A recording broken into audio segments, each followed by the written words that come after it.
Hey there, my people, and welcome to another episode of one of my favorite TV classics, The Twilight Zone. In this episode titled The Hitchhiker, we follow Nan Adams as she takes a solo cross-country road trip from visiting her mom, who's in New York, back to her home in California. Peeps, she's driving all alone on this long and lonely highway in what starts out as a simple journey she's taken before, soon spirals into a chilling encounter with a mysterious hitchhiker who seems to appear out of nowhere and who seems to be at every stop she makes along the way.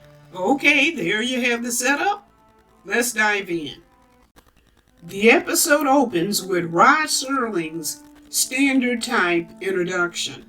He says, her name is Nan Adams. She's 27 years old. Her occupation, buyer at a New York department store. At present on vacation, driving cross-country to Los Angeles, California from Manhattan. Minor incident on Highway 11 in Pennsylvania. Perhaps to be filed away under accidents you walk away from. But from this moment on, Nan Adams' companion on a trip to California will be terror. Her route, fear. Her destination, the Twilight Zone. The scene opens with Nan on the side of the road with a mechanic working on one of her tires. Sounds like she's had a blowout and he's putting the donut or the spare on the car as a temporary measure. The mechanic asks, "How fast were you going?" Nan says, 60, 65, something like that. The mechanic says, blowout, skid marks, shoulder like pudding, and you going 65 miles an hour? Lady, you're on the side of the angels. By rights, you shouldn't have called for a mechanic. Somebody should have called for a hearse. Once he's done, the mechanic says, just follow me into town, miss, and I'll see if I can fix you up with a new tire. Thank you, Nan says, and she gets into her car. And just as she's gotten settled in, she looks up and sees a man on the side of the road, just a few yards in front of her car. She watches him a moment, then he lifts up his hand slowly and sticks out his thumb, the universal sign of a hitchhiker asking for a ride. Sister Girl starts her car and pulls off, driving past the hitchhiker towards town. The mechanic takes the bill out to Nan, rattling off the charges that add up to $29.70. Keeping up their previous banter, Nan says, cheaper than a funeral. The mechanic chuckles and says, you can say that again. The mechanic walks off and Nan lifts the lid on her makeup case to put away the receipt.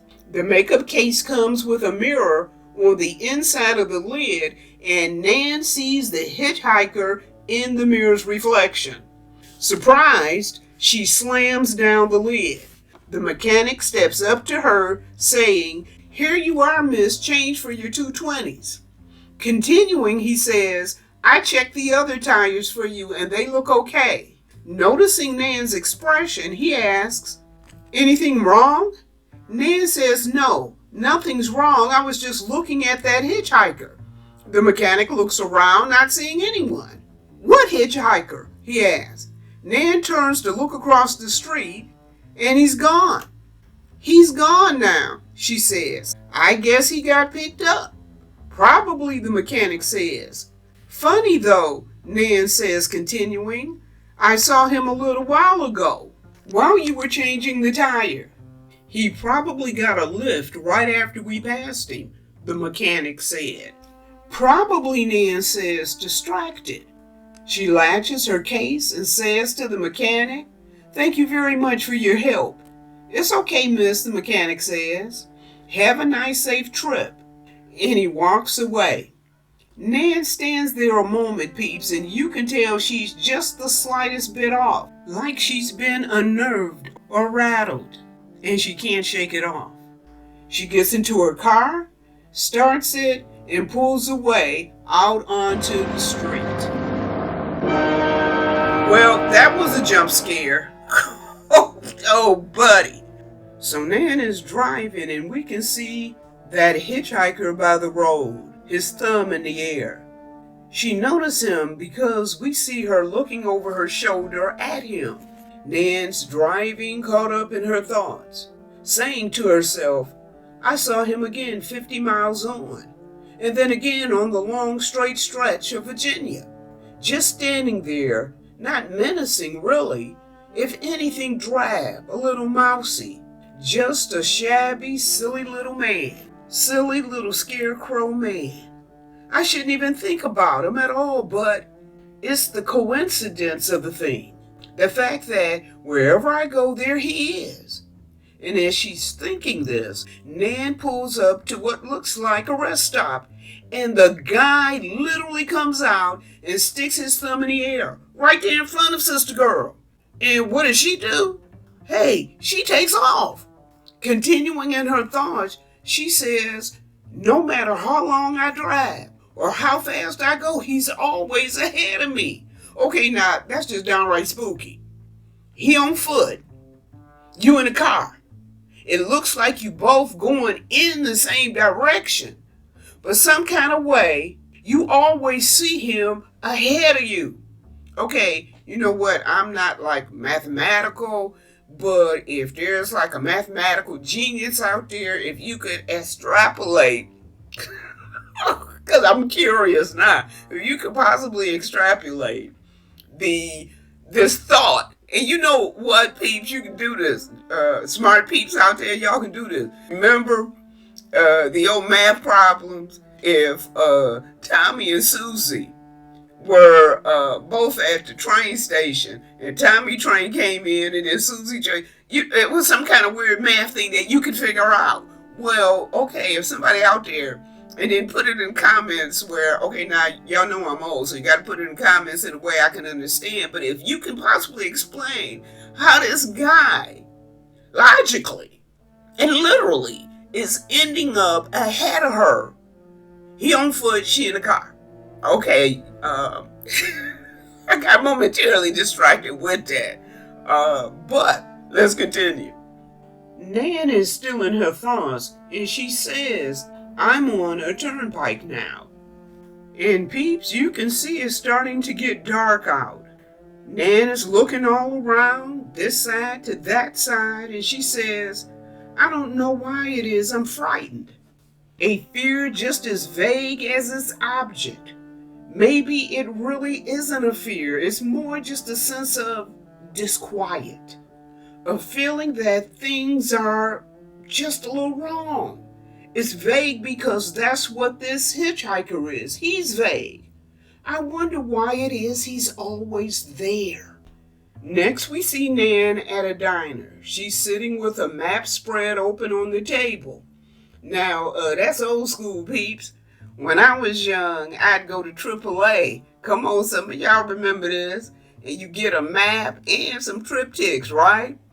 And the AAA person would take a marker and literally mark out your route for you on the map. Now, you young folks, y'all just use that GPS thing. And as a result, you kind of miss out a little. You skip the lookouts and the sights along the way.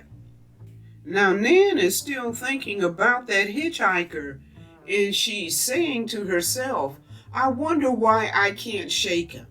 Then Nan says to the owner, get many hitchhikers around here? Hitchhikers, the guy says. Here? Rare? Nan asks. Couldn't be rarer, the guy says. You'd be a fool hitchhiking a ride on the turnpike. Look at it, he says, pointing to her map. Miles and miles of straightway, practically no speed limit. Now what car is going to stop and pick up a guy under those circumstances? Would you? Oh no, Nan says, folding up her map. I wouldn't. The owner says, now a guy might get a ride where the turnpike starts. You know, maybe by the toll house. But even then, it'd be a mighty long ride. Nan goes into her change purse to pay it. The diner owner keeps talking. Most guys wouldn't want to pick up a hitchhiker for that long a ride. And then, you know, it's kind of lonely country around here. Peeps, Nan isn't saying anything. She's barely even looking at this guy. She just places down the money and she stands up. She's looking more nervous in the face now than she did when she first got there. And this dude is just still talking. Flat land, he says, hills, that sort of thing. Then he asks her, "You didn't see anyone hitching, did you?" "No," Nan says, heading toward the door. "I didn't see anyone like that. I was just wondering." Then the owner says, "Something wrong, miss?" Because Nan is acting all nervous. Nan says, "I don't know. I was just thinking how good it's going to be to stop driving."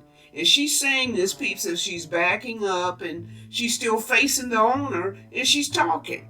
She says, "It's getting so," and she looks out the door window. "It's getting so I hate that car," she says. And then she rushes out of the diner. Now it seems like it's the next day because it's pretty light out. And it looks like Nan's driving up to a place where there's a barrier and a guy flagging people down. So Nan drives closer and the flag guy says, "You'll have to wait a minute, miss. Construction ahead." Nan says, "All right," as the flag guy walks off to speak to the driver behind her. Nan opens the door like she's going to get out to stretch her legs. Then she quickly closes her car door. Peeps, that hitchhiker dude is just walking up on this sister. And Nan is just sitting there, literally not moving, hunched a little bit, almost like he'll go away if she doesn't move or somehow acknowledge him. Peeps, this dude walks right up to her rear passenger window, which is open, and holds out his thumb. And he says to her, "Wait, what?" Oh goodness, Peeps, this dude is talking to her. And he says to her, "Heading west?" "No," Nan says in a frightened voice. Peeps, of course she's heading west. She's westbound on the turnpike. But she's not gonna say yeah to this dude. She says, "I'm not heading west, sorry." And Peeps, she's still not looking at him. I don't blame her. I don't think I'd turn around and look at this dude. And the dude doesn't move. Like, you know what? How many times I gotta say no? And then Nan says louder, because this dude isn't moving. "I'm not heading west. I'm going up the road a little ways." Then, you know what? I think Sister Girl says enough of this talking crap. And she puts the car in gear and drives around the barrier, speeding away. Peeps, she's just driving fast around a couple of curves when... You know what? I don't even know what kind of hot mess this is, but this is a hot mess. Sister, you in a jammed up spot. I don't even know what's going on. You in a mess. But then again, you in the Twilight Zone, so you straight up in a mess.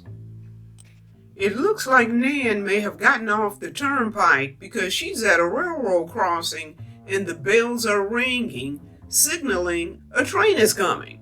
Nan is stopped and she looks down the tracks and sees the approaching train.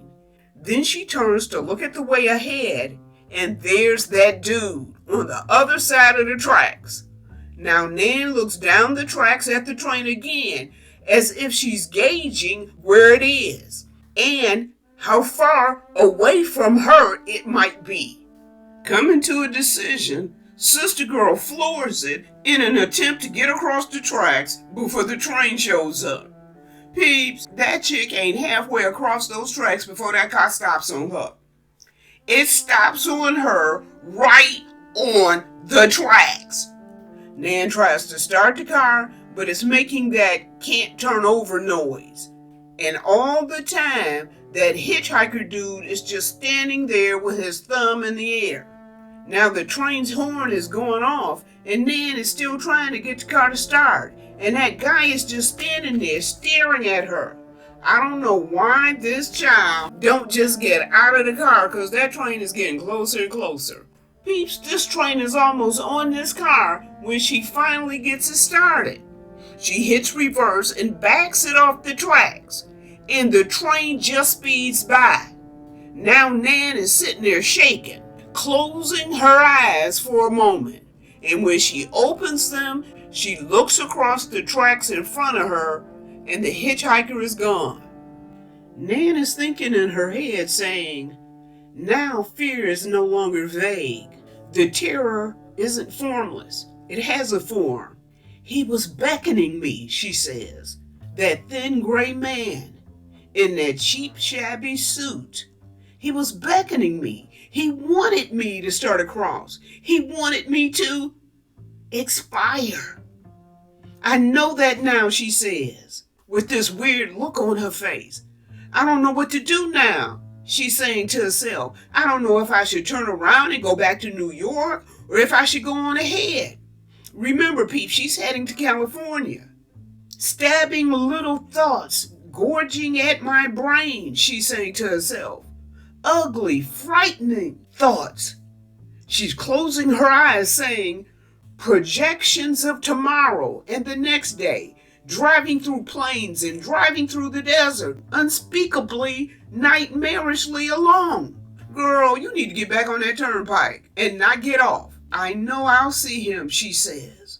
I'll see him at detours and railroad crossings. He'll be looking at me at stoplights. I don't know what to do. Girl, get on the turnpike and stay there. Girlfriend is better than what you're doing now.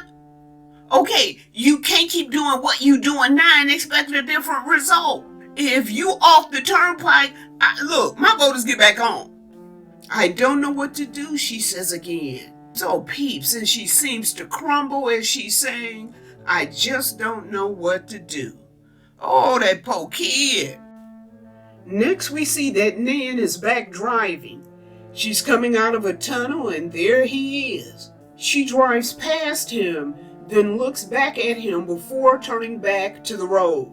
3 days and 3 nights I've been driving, she says to herself. Past Tennessee, Arkansas. 3 days and 3 nights. Stop for food and then drive. Stop for food and then drive. Stop for food. And the routine goes on. Towns go by without names. Landscapes go by without form. Now it isn't a trip, she says. It's a flight. Wow, peeps. Route 80 isn't a highway anymore, she says. It's an escape route. So I keep going, conscious of only one thing. I've got to get to where I'm going. I can't let the hitchhiker close in on me. And there she is, peeps, in her car driving down a dark and lonely highway in the middle of the night. It's the 4th day of driving, and Nan is halfway through New Mexico. She says she took a side road, hoping to lose the hitchhiker. Come on, peeps, that's not smart for a woman traveling by herself, leaving the main road. At 11 o'clock at night, the car stops. It's out of gas. And Nan is just sitting there, frozen with fear in the dark. Eventually, she musters her courage because she gets out of the car and she starts walking down this dirt road in the dark, constantly looking over her shoulder. Soon she sees a sign for a service station up ahead and she takes off towards it. Sister Girl is running by the time she arrives and she immediately starts knocking on the door. Then she calls out, please somebody, please, somebody help me. An older gentleman opens the window, sticking out his head, and peeps, he's wearing his pajamas, so you know brother man was probably asleep.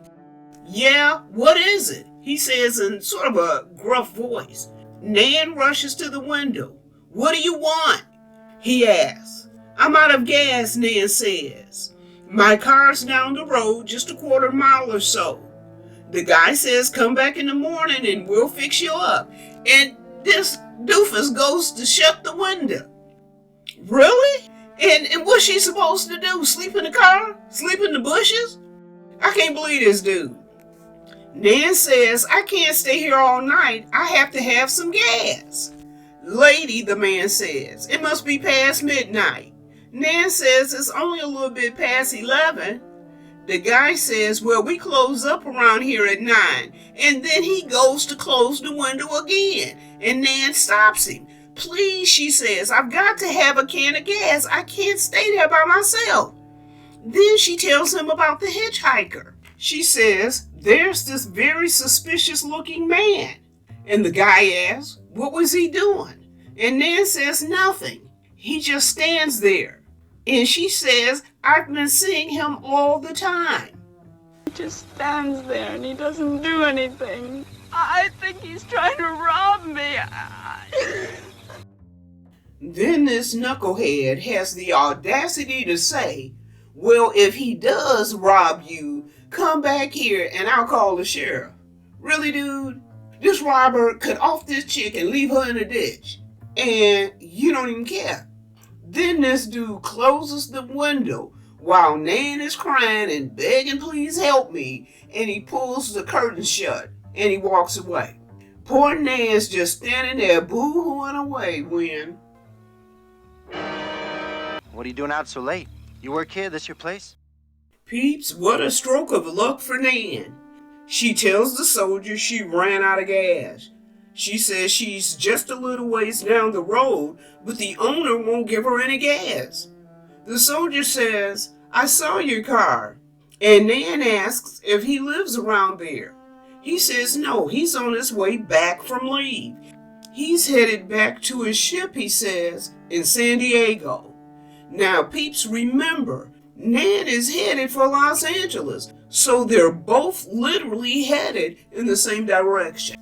Nan asks, hopefully, you want to ride? The soldier says, you're kidding me, and Nan says she isn't. She says she'll take him all the way into San Diego. Will you drive with me? She asks. The soldier says, sure, you don't have to ask me twice. You got yourself a rider. Peeps, the look of relief on Nan's face. It's like this sister has been rejuvenated. Nan says, I don't have any gas though.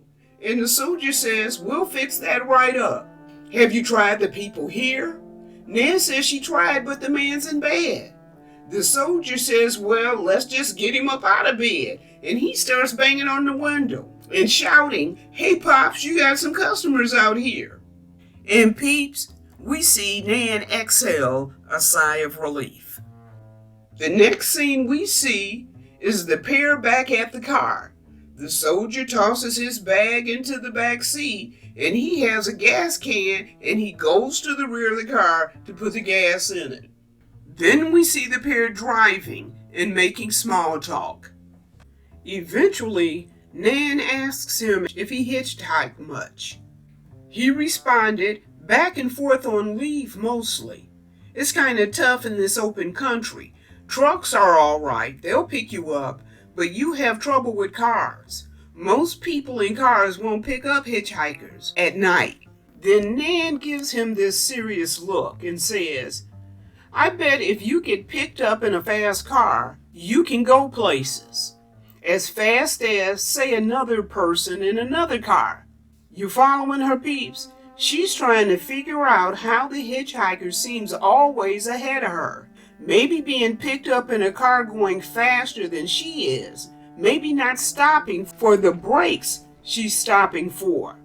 Well, take me for instance, she says. Suppose I'm driving across country at a nice steady clip of about 45 miles per hour.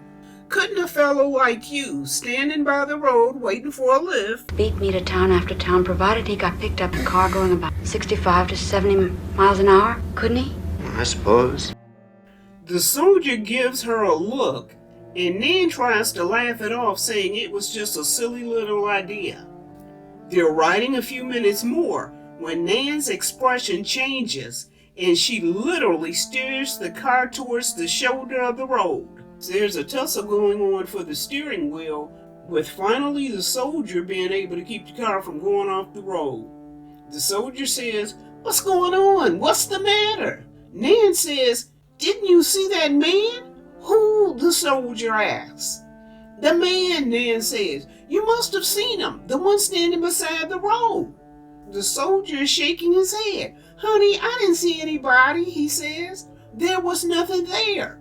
What are you trying to do? Run us off the road or something?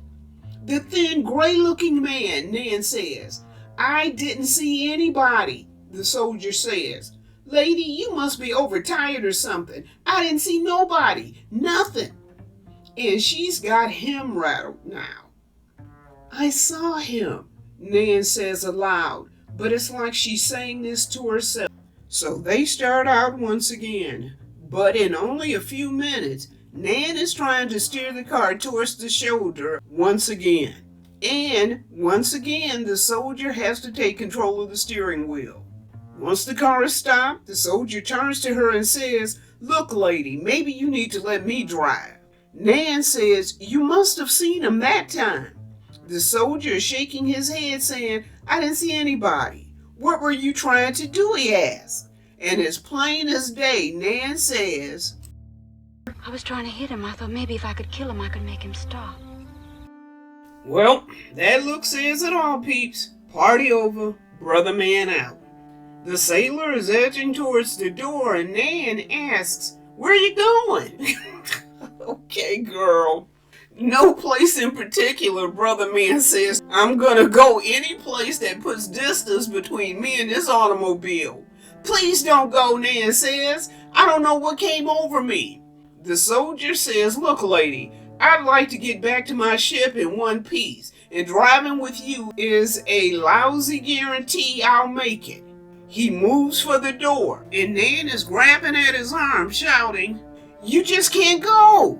He's trying to climb out of the car, and Nan is grabbing at him, saying, "I've been seeing this man all across the country, and if you could just stay with me and help me until I reach the coast, please." The soldier tells her, "You need a good night's sleep, see you around," and brother man is gone. And poor Nan just breaks down, crying out, "No, no, don't go." We don't know how long Nan's been driving, but she says she's now outside a diner near Tucson. "There's a payphone outside," she says, "and I'm gonna go home, back to New York.